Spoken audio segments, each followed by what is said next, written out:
Welcome, everybody. My name is Julia Wall. I'm the Director of Education at the Michigan Parkinson's Foundation. We're excited to have our last virtual education series tonight with the topic of holiday coping, a very important topic for not only the person with Parkinson's, but the caregivers and family members. This program will be recorded and available on YouTube. And we're going to have everybody mute. And then at the end of the program, if we have time, we will certainly try and address any questions and answers. And I will remind everybody to be mindful that this is a public forum. So if there's any, you might not want to share too many personal things. With that, I would like to introduce not only a great friend, but also a professional advisory board member to the Michigan Parkinson's Foundation, Dr. Laurie Boore-Clor, who is a neurogeriatric psychiatrist at Henry Ford Health.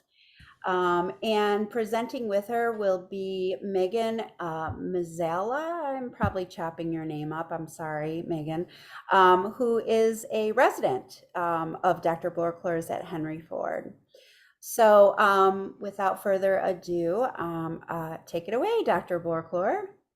Okay, thank you, Julia. I'm going to share my screen here. Okay. And I'll make sure it's the right one. Sure. Okay. Can you see the slideshow? Yes. Okay. So Dr. Mazzella and I are going to tag team this one. And I'm going to start, she's going to start, and then she'll do the first half. I'll do the second half. And then we're going to tag team the questions in the chat as they come at the end. I would like to ask that, as you did say, this is a public forum, and I do my darndest to protect my patients' privacy. So if you are one of my patients, please do not out yourself on the forum. We can talk later. And my friends had threatened to heckle me tonight. I thankfully don't see any of them logged in, so we don't have to worry about that either. But Dr. Mazzella will start, and then we'll take it from there. Thanks, Dr. Boore-Clor. Okay, nice to see everyone today. So today we're going to talk about, what our stressors are, during this season, and then talk about ways that we can, combat those, and then ways that we can help communicate with each other as well. Okay, so who gets stressed and who gets overwhelmed? Pretty much most people. So it's been shown that 89% of Americans feel overwhelmed during the holiday season. And many people feel their stress increases, during this time compared to others as well, other times of the year. Also shown that 11% more, women are 11% more stressed out than men during this season, especially, mothers. And, this makes a lot of sense when we think about a lot of the time who is, planning, the holiday events and organizing things. A lot of the time that is, women or people that are mothers. So all of this to say that, we're not alone if you're feeling like this, that most people are feeling stressed or overwhelmed at some point. Okay, I think next. Okay. This is showing kind of what we said, 89% of people. And some of the things that people, feel stressed about, a lot of different things. A lot of it is financials, money, finding the right gift, missing our loved ones, grief and reminders of how things used to be, being overwhelmed with too much to do, and feeling pressured with making things perfect and making things feel special. And then, food and alcohol issues, not being able to see your loved ones or not having time to see your family. Conflict, arguments, feeling left out or excluded, and then the stress of traveling. Those are the most commonly reported sources of stress. Okay, next. Okay.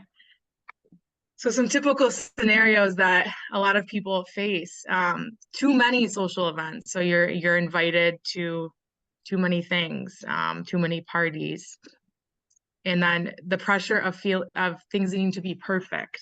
You need the perfect presents, the perfect setup if you're hosting, or the decorations, the perfect outfit, the perfect behavior if you have children, or if you're, caregiving. Um, Making sure everything is perfect during this time of the year is a big pressure for people. Feeling the rush, hustling, go, go, go. You have multiple events in the same day. And then you feel like you're always trying to meet this timeline of getting things done before like a deadline, kind of, which is, the holidays. And then the loss and the grief that people experience. The reminders of how holidays, might have used to look like that they don't look like now. Whether that is like missing, people that aren't around anymore, or just missing how things used to be for you as well, is magnified during this time. Okay. And then more specifically, like for Parkinson's, so those were all things that, everyone kind of deals with. For Parkinson's specifically, like feeling self-conscious about your health and appearance. Maybe you're, seeing people for the first time that you haven't seen them in a year, or, several months. Things change, and then sometimes we feel self-conscious about that. Keeping up with your medication schedule and how that works with the parties. Oh, They can't see us or hear us. We can we can hear you. and see you. Yep, you might want to just mute your mic. Okay. So keeping up with your medication schedule, the stress of taking medications multiple times a day, which is common in Parkinson's, and making sure you can do that with the events that you're going to, whether that is, bringing the medications with you, or making sure that you're going to be home in time to take your medications. Being around a lot of different people, sometimes too many people, that can come with a lot of different struggles or concerns, issues potentially, especially when you might have some memory problems or difficulty remembering people's names, feeling that pressure to remember, everyone that you've met or you haven't seen in a while. Okay, I think. Okay, so I'll take it from here. So with all of this stress going on, a lot of it self-imposed, some of it imposed by other loved ones, how do you manage all of this? This is supposed to be the most wonderful time of the year. As a child, I sure thought it was. When I got to be older, I realized that for me it was as a child, and I'm seeing other people and patients struggle. Come Halloween, I get more messages and more phone calls throughout the end of the year, starting then, and they usually are holiday-related stressors. So how do we manage them? As psychiatrists, we like to manage everything without medications first to the best extent that we can. We will try to do every behavioral strategy, have you work with the therapist, have you work with the social worker, until we bring in medication to help. So knowing that, what are some of the things that you can do through the holidays to keep your sanity? Some of it is just the usual stuff, resting, getting your sleep, watching your diet. Yes, holiday cookies are wonderful. Believe me, trust me, I know. But when you have too many of them, that affects how you feel, that affects your sleep, and depending on what you're eating and drinking, that can affect your health. People tend to get out of their routines, so their exercise routines go by the wayside. And as you know, in Parkinson's, exercise is one of the best non-medication things you can be doing. So we try to tell people stay to the exercise routine as much as you can. And then regular routine. Holidays tend to throw off our regular routines, which then throws off our sleep cycle, which then throws off our eating cycle, which then throws off our exercise. So we don't want to be boring about it, but we want to be consistent. Some people are affiliated with the house of worship, especially through the holidays. This can be a source of stress as well. Believe me, I understand. Some people find comfort there, though. So if it is a good place and a safe place for you to be, participate to the full extent that you are able and willing to. One thing that we say all year round is to limit social media and the news on television. A lot of what we see on social media is not really honest. It's people putting their best face forward so they look really good to the world. But to the world, individuals may feel threatened by imperfection or competition, feeling that they're not good enough because they don't have the perceived life of the person on Facebook or Instagram. And that is one of the easiest things to get rid of in your life because it is not life sustaining or helpful. So limit use, block certain people if you have to, whatever it might be. The television news drives me a little bit nuts. If you notice, if you watch the 5 o'clock, 6 o'clock, 7 o'clock, and 10 o'clock news, just one day, the whole entire thing, you will see that at 5 o'clock, 6 o'clock, 7 o'clock, and 10 o'clock, they are using the exact same images that they used in all the previous newscasts that day. And then they tend to shout it at you. So you're not getting the 5 W's like Walter Cronkite used to give us, where he would just give you the facts. You're getting opinions that are made before any facts are present. So if you're going to watch the news, get the first 7 to 10 minutes to find out what's really new in the world, and then shut it off. Just let it go. Mindfulness is a strategy that's come up over the last couple of years. I personally can't do it. I can't sit there and think about things and like guided imagery and put myself on a beach and do the five senses where I see the water and I feel the sand. I can't sit still for that. So if you can't either, it's understandable. But some people can. Some people find that sitting still and thinking for a while about a certain image or a certain topic or just trying to clear their mind is really helpful. And if that works for you, please, by all means, do it. One of the most important things about any time of year, but especially the holidays, is having open communication with your family and your loved ones. When people are surly or grumpy or Grinches or Scrooges, it does not help because we may not know what that person is feeling, so we need to be told. We can assume certain aspects, but we don't want to. We want to make sure that we know where the other person is coming from. I found this because it's called self-care with spoons. Self-care at all times of the year is extremely helpful. Self-care around the holidays is a little more because the attention tends to get off of you and onto activities or other people. So they say that everyone starts their day with a different number of spoons. And you can use the spoons to take care of yourself, but once you use them, you need to wash them to use them again, just like the spoons in our silverware drawer. And you can't use spoons you don't have. So how many times have you opened the silverware drawer and you've got no spoons because they're all in the dishwasher? Or your kids took them in their lunch boxes and didn't put them back. That happens a lot. That used to drive my mom nuts. So we were never allowed to take our spoons. But what we say is take a spoon for yourselves. Wake up, get dressed, take your medications, watch your movie or a TV show. That's self-care. Do a craft, cook a comforting dish, be kind to others. This is my biggest one, is you don't know what another person is really going through. Even if you have the same condition or even if you have a similar experience. So if you know one person with Parkinson's, you know one person with Parkinson's. Everybody's is different. Everybody's experience is different. So just kind of give them some compassion. Be kind. Exercise, go to work, be gentle to yourself, reach out to your loved ones. Some people like to do light housework. I love to do rage cleaning. So if you ever need your baseboards cleaned or your chandeliers cleaned, I am your girl. I like to do that stuff. That makes me feel better.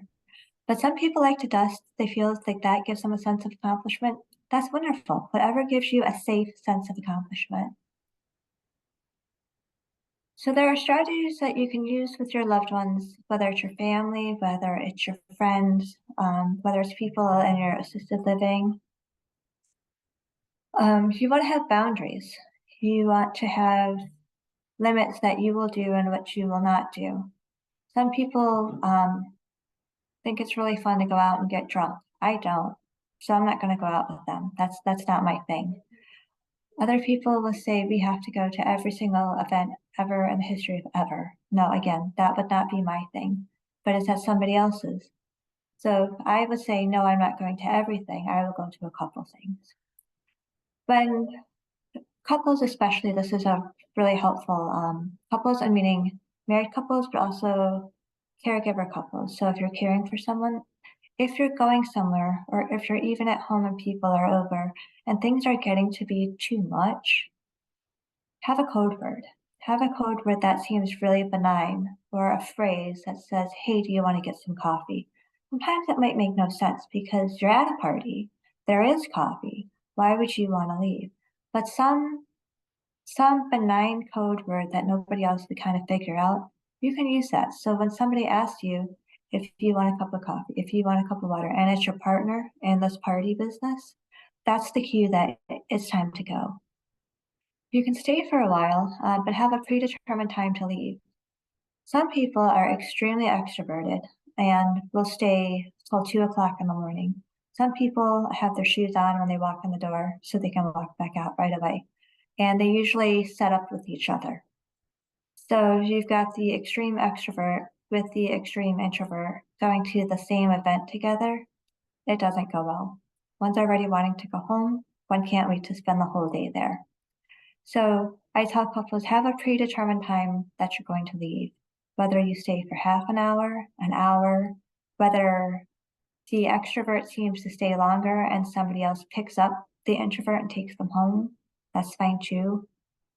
I have a gentleman that has Alzheimer's and he gets overwhelmed after 1 hour. And he timed it. He started to see how long can I actually sit at these events. So when he and his wife figured this out, they made their predetermined time 45 minutes. So he will stay there for 45 minutes and he cannot leave unless it is extreme anxiety. And usually he'll add another 15 minutes, then add another 15 minutes. But for the most part, when it is 45 minutes, he has said, okay, I need to go. And that's for his own mental health. What I love about the holidays is each set of holidays gives you an opportunity to create new traditions. I had several patients that used to be the host, and they hosted the holidays for 40 or 50 years. And now they've handed it over to the adult children or even the adult grandchildren. And that is a new tradition. And it's hard for some of the former hosts to give up that. They see it as a duty or a responsibility. But the weight of that responsibility can be absolutely crushing. So I suggest to them transferring that new tradition to somebody else. The younger generation, everybody says, oh, we're so busy. We work, we have kids, we have all these things going on. But some of the younger generation wants that opportunity to be the host. So if I say work it out with your families, give it a try. Try it for this year. And if you don't like it, figure something else out for next year. What I want everybody to understand is the concept of no guilt. Every generation from, I would say 1990 back through the Civil War, you can use guilt really well to get people to do something, whether they like it or not. So people will say, oh, it's so good to see you, you should come more often. And then the person they're saying that to feels bad because they don't want to come so often, or they physically can't come so often. So I tell people, don't have guilt about it. And it's easier said than done because we're primed to be guilty sometimes. If you ascribe to a major religion like Catholic guilt and Jewish guilt, you have a lot of guilt. You've had a lot of guilt from day one when you were born. And your mom and dad can really use that against you sometimes. So I say defend against that, use your boundaries and do what you need to do because this is about you. Some people with Parkinson's tend to move a little bit slower than everybody else likes and more than they like too. So that would mean they show up late sometimes. But hey, they still showed up. So instead of saying, I'm sorry I'm late, people can say, thank you for waiting for me. Because then that takes the guilt out of feeling that you slowed down and held things up. Meet your loved one where they are. Try to put yourself in their shoes. Try to see where they're coming from. It will never be a perfect match, but you know them well enough that if they're having a good day or a bad day, if the rest of the day should continue, or if you should make some new strategies up. I'd like to say one of the things coming out of my generation is that no is a complete sentence. So if somebody doesn't want to do something and they say no, that's the end of the discussion. You do not have to cajole, wheedle the guilt, come back later and see if, maybe they forgot what we talked about. No, if they don't want to do it, if they don't feel good, if they don't want to go out and they had said they would, just let it go. It's not worth the fight. If you want to check in throughout the holiday season with your loved one or the one that you're caring for, because you want to see how did you do at the last event? How are you feeling about Christmas? How are you feeling about the upcoming snowstorm? Even stuff like that, because weather lately has been a major stressor too, because we have these terrible winds. We had that huge ice yesterday that caused that big accident on Telegraph, which to me was unheard of. Never heard of a 20-car pileup in the Southeast Michigan area. So that's kind of scary. But check in with people who that you're with and that you're caring for. People may be disappointed about a change in plans or routine or presence and absence, but it will pass. It will pass like a kidney stone. Some people will hold a grudge about it, but ultimately you have to do what works for you. And of all of these strategies, not one size fits all. You need to pick what works best for you, what you're capable of doing. You can try some new ones out, see how they go. And sometimes there's different strategies for different situations. So if you have all of these tools in your toolbox, as the therapists say, you've got something to fall back on when a situation comes up, and you can kind of peruse your toolbox and say, well, which coping skill am I going to use today for this situation? For both of you, you want to watch out and tag team on things together. One of the more serious symptoms of advanced Parkinson's is apathy. And a couple newsletters ago, there was an article about apathy. We talked about the strategies for this there because apathy can be treated with medication, kind of decently okay, but sometimes it doesn't always work. So I tell people the biggest strategy for apathy is tell, don't ask. If you have somebody that consistently declines anything, showers, meals, getting dressed, going to church, seeing the grandkids, and it's because of Parkinson's apathy, the strategy changes. And that everything else changes too, along with this in terms of coping. But you tell them, hey, the grandkids are coming over at 4. We're going to see them. If you say, do you want to see the grandchildren at 4? They're going to say no. Do you want to go to the movies at 4? No. Do you want to go to church at 4? No, I don't really feel like it. Well, how about a snack? No. So no is the answer to everything. That's different. That's apathy. And I wouldn't overwhelm people and say, we're going out with the grandkids at 4, and then we're going to do something at 6, and then we're doing this at 8. And that just makes for a long day and agitates everybody. So you want to be fair about using the telephone ask. You want to prioritize events. Instead of having, say, like 4 events this month, pick 2 this year and save the other 2 for next year and start alternating. Pick the 2 that mean the most to you. Pick the 2 that are most conveniently located to your house. Whatever it has to be, whatever you can make it work, make work. Regarding traditions, you want to prioritize which traditions are important. Traditions change as we age. So I'm thinking of like Santa Claus. So adults usually don't do the Santa Claus thing. And then when their kids grow up, Santa Claus kind of sits back again. But then when the grandkids pop on the scene, that Santa suit's busted out from the closet and Santa Claus is back in town. So those traditions change. You have the power to pick which ones are important to you. You also want to see things from another's perspective on this, which traditions are important to the other person. So like for an example, I hope she's not here, but my mother-in-law, her two traditions for the year are that we go to the Christmas parties, one for my father-in-law's side and one for her side. And we do because that is her perspective. It is important to her. And she knows that Christmas Day at home is important to us. So that's how we prioritize our traditions and prioritize our events. When people choose an event or a coping skill or a strategy, just because it isn't exactly what you specifically would do, doesn't mean there's anything wrong with it. It doesn't mean there's anything wrong with the other person. It doesn't mean there's anything wrong with you or anything. It's just different, and that's okay. You want to do what's best for you. Parkinson's specific strategies are taking your medications on time. Getting out of that routine and missing your Cinemet can cost you in a couple of hours. We don't want the falls. We don't want the freezing. We want to make sure you take your medications on time. If you're not going to be home, so I know some people dose their medications 8 o'clock, noon, 4 o'clock, 8 o'clock, and there's a chance that you're going to be out 4 o'clock through 8 o'clock, coming home maybe 10 o'clock. Take the medications with you. Don't leave them at home. You can be very discreet about this. They have pill boxes that are very small that fit in your pocket. They can fit in your loved one's purse. You can always excuse yourself to go to the bathroom, take them there, but do not forget them. What I tend to do sometimes is I have patients that I've known for a while, and I know that the holidays are full of grief, loss, and stress. I will increase their medications in October. So come October, I have I'd say a lineup of several patients that we know the holidays are going to be bad. They've been through extensive psychotherapy. They've done all the other things we've asked of them.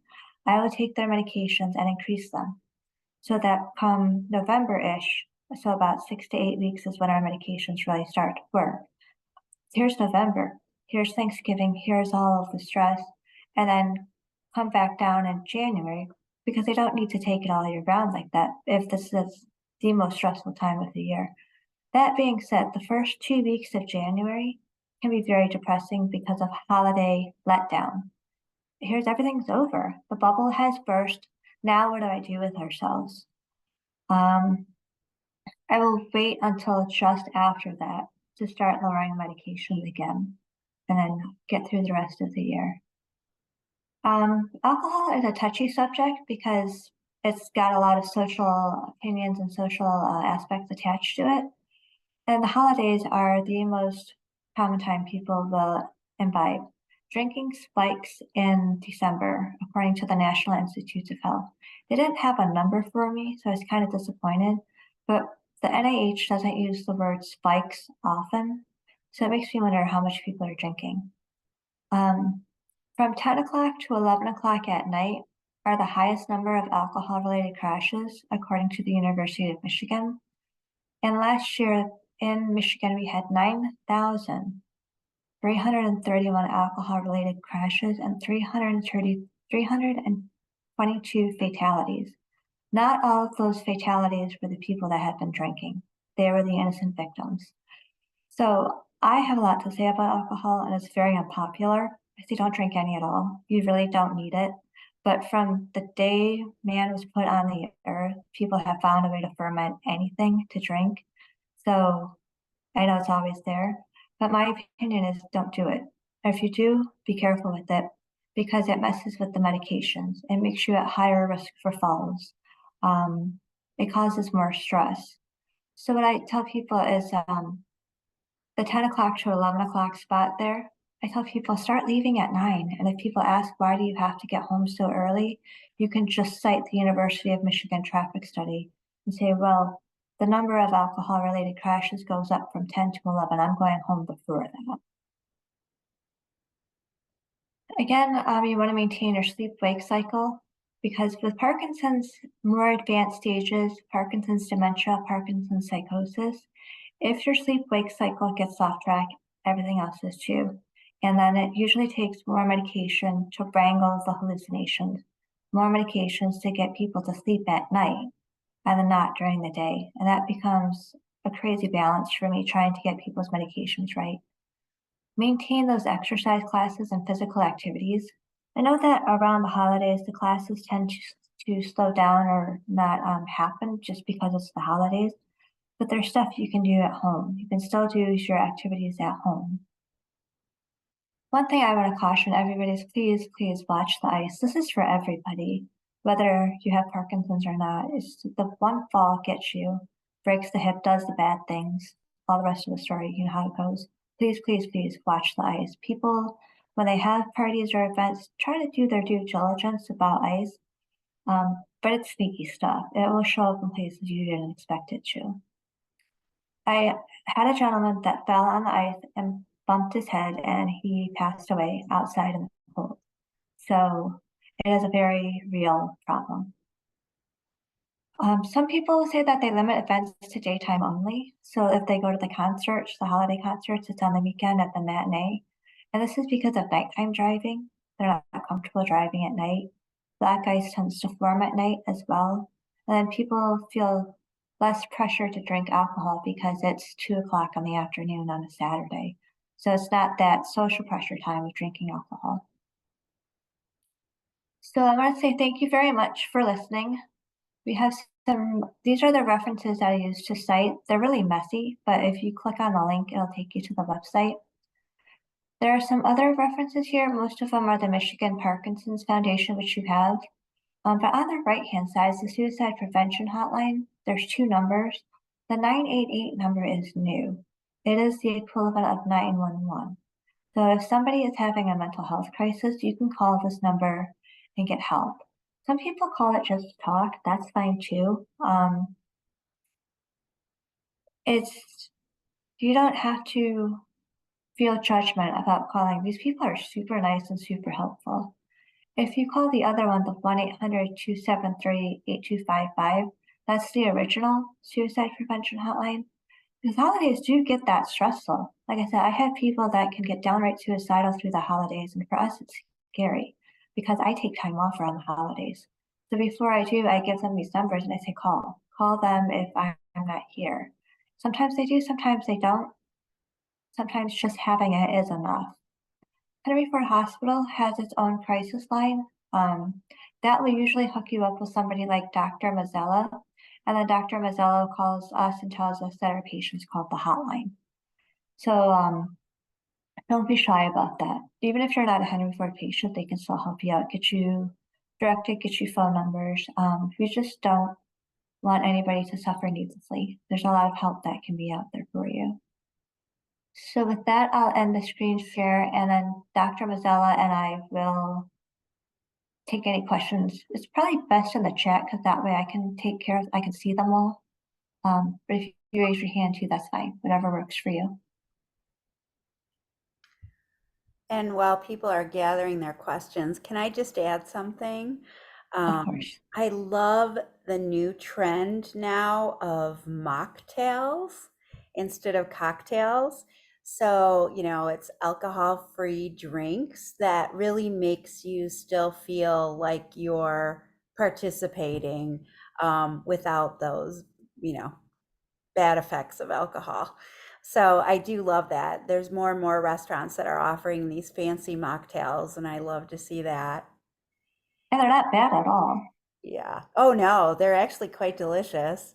Um, and then the other thing I was going to mention is that um, I really do encourage people to participate in our support groups. Sometimes people will go to one and maybe that topic wasn't good, or maybe they didn't feel as though that was the right group. Don't give up on the support groups. The people that are in the support groups need the support just as much as you do. And there's really something to be said for developing these friendships with people that are going through the same, maybe not the exact same thing you're going through, but the core diagnosis of Parkinson's. I just hosted my support group on Thursday, and we always have a holiday party.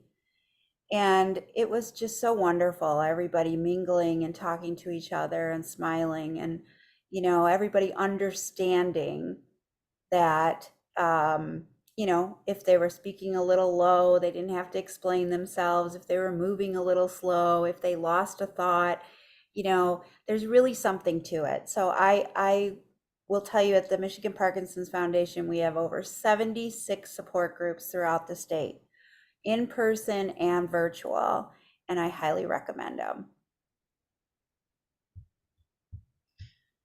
Okay. And how do we find out where the support groups are and where they meet? Oh, great question. So on our website, we actually have a newly redesigned website that's very user-friendly. And if you go to the Michigan Parkinson's Foundation website, which is parkinsonsmi.org, there are tabs at the top, and I believe it's under Grow, but it's a pull-down menu, and you'll see support groups, and you click on that, and all the support groups will come up listed with the facilitators and the counties that they're in, some with the location, and some and contact numbers, so you can find out more. That was a great question. Thank you. All right, we have some questions in the chat. Oh, well, oh, that was the question. Sorry, I didn't see that. That was it. Okay, great. All right, let's open it up to any questions. See, you did such a great job that no one's going to have any questions. Well, if they have any personal ones, they can always email you, and then you can send them to us too. Sure. Take care of them. Does anybody have any comments? Like any strategies that you may have found helpful that we didn't talk about? There's several people I see with you folks that I find a lot out of it. I feel good about it. There's a lot of people that are really working hard to help me. And I really appreciate that. Thanks, Mel. You know what? Yeah, that's excellent. The attitude of gratitude helps a lot of people through the holidays too. Yes. That's a wonderful attitude to have. I've gained some friends out of this, so this nasty disease, but over the years, I've been involved with some groups that have decided that they don't need one more party or event in December, but it would be nice to look forward to something in maybe mid to late January.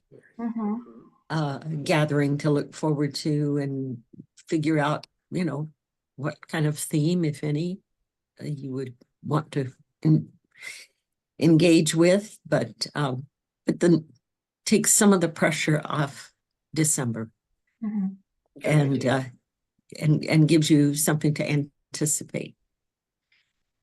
Good idea.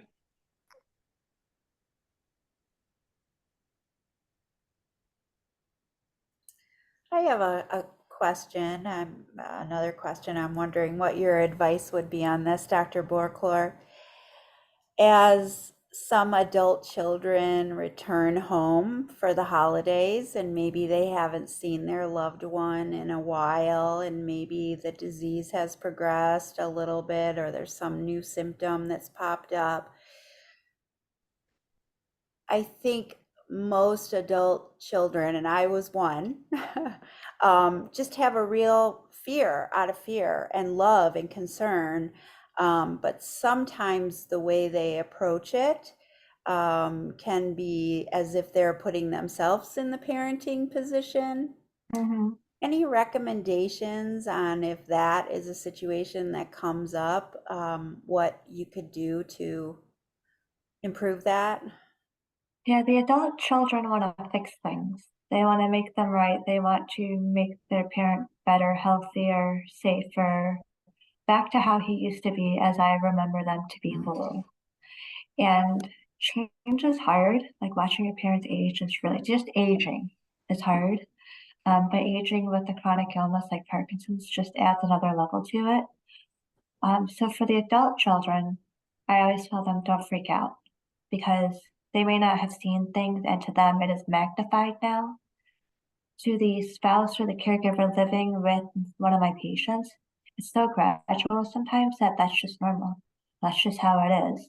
And to my patients themselves, like that's just how I am. Because for them, it's been a gradual decline. But for the adult child, it's like, oh, whoa, something's wrong. We have to fix this. So I say invite them to the doctor's appointments. They won't come. They will give me a list of your concerns. I'll bring them up to the doctor. So I do have patients that will bring a list. My adult son says he's noticed these things. So we'll talk about them. And I'll say, well, tell your adult son I said, and then the message will pass back. With the video visits, because I still do mostly video, for me, it is wonderful to get that adult child in on the video session too. If they're out of state, if they're in a different time zone, it's great because it looks just like this. People are all here together, and we'll talk about their concerns too. Sometimes, from the parent perspective, I'll say, well, if they're so concerned, they can step up their help. They can step up the grocery shopping and they can step up doing things to take the load off the caregiving spouse. Because then that adult child feels like they're doing something. That's excellent advice. Thank you. And you can also tell them to watch our video here and get the answer on our YouTube channel of this presentation.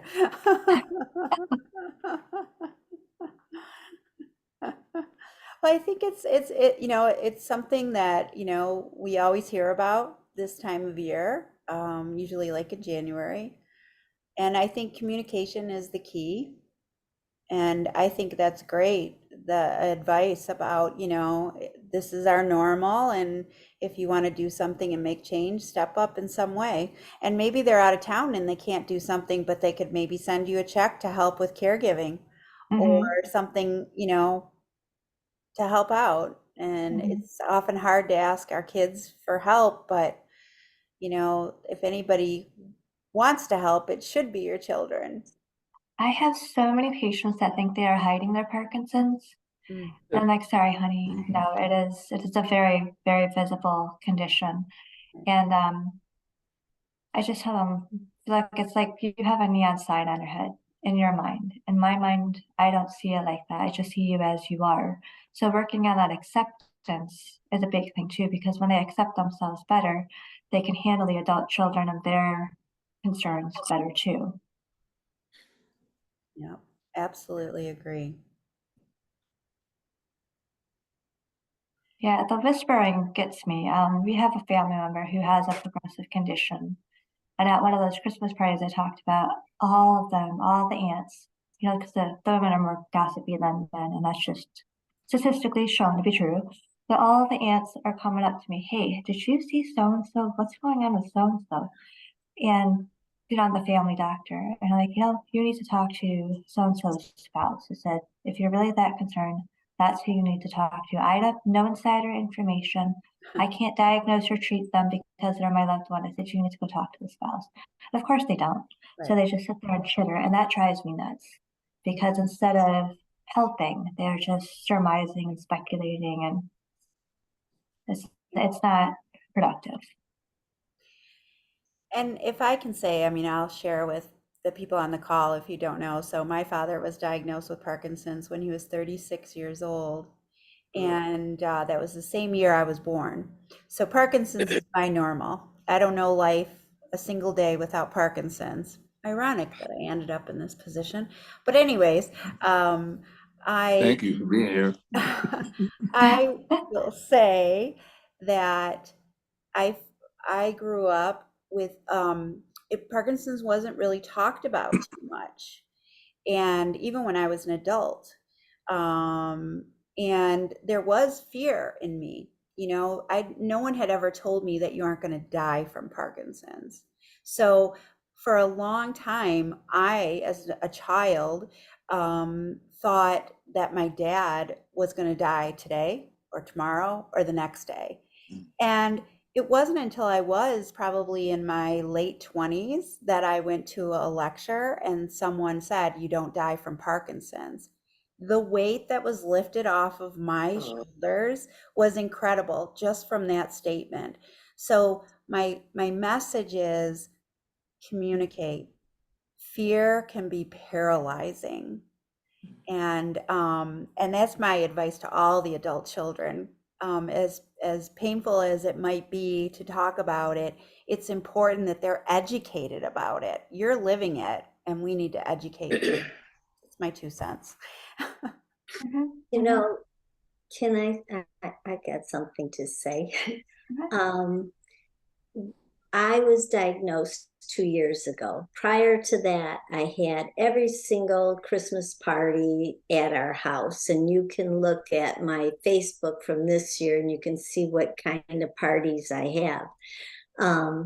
Anyway, last year when I was diagnosed in August, all of a sudden that year, my sister and my daughters and everyone said, we're going to take over. It's still going to be at your house. Thank you for hosting, but we're going to plan every meal because it starts on Friday and it goes through Sunday and everyone is here. And I said, okay, that sounds good. And that was nice for 1 year, but then I wanted to do it, to take it back over and have my big Saturday night dinner and have the games that we play and do the pajamas and everything else. So I said this year, okay, I'm taking it back. And I think that, Julia, what you were saying is a key part is communication. I just told everybody, back off. I've got this. And someday I might not have it. And then, you guys can help out. I said, you guys can help with the breakfast. And so somebody brought casserole dish. I said, you can help with the Friday night dinner. So we had tacos and, stuff like that. But the party itself, I still took control of, and we did the games and everybody was wild and crazy and lots of love and it was wonderful. And then on my own part though too, I have to recognize that maybe one day I can't do it. And then I'll reach out to them and I know they'll be there for me. But You gave them a trial run, that's for sure. That's for sure. Oh, thank you for sharing that, Marian. Sure. Well, if nobody else has anything else to share, I certainly want to be very mindful of everybody's time. It seems so much later now that it's so dark so early. And I do want to mention that bad accident that was on Telegraph. I've heard it was up to 40 cars now. I was right there. And I luckily didn't go on the overpass. I got onto 96 instead and didn't know all of that was going on. So I feel like I got an early Christmas present for sure because I would have been in that mess. So, just be very careful. Oh, do we have one more question? Oh, my computer just froze. Okay. I don't see one. Oh, no, just thank you for sharing your story. Yeah, well, I think there's just so much comfort in everybody sharing their story and everybody knowing that we support each other. And this is a tough time. So I hope everyone has a happy holiday, hopefully a great new year. Get rid of this winter, bring on summer, I'm ready. Keep your exercises up. And also, I know Dr. Boore-Clor mentioned this because exercise has been proven to help us both physically, mentally, emotionally. We still have our exercise classes that are available at 10 a.m. on Zoom. You can find those on our website as well. And if you miss them, they're recorded and on our YouTube channel. Just do anything you can do to move. If you don't move, you won't move. So with that, happy holidays, everybody. Thank you very much, Dr. Boore-Clor. Thank you, Megan. It was wonderful. We appreciate it. Thank you, Julia. You're Bye. great. Bye. Bye. Happy holiday. Hey, guys. It was interesting.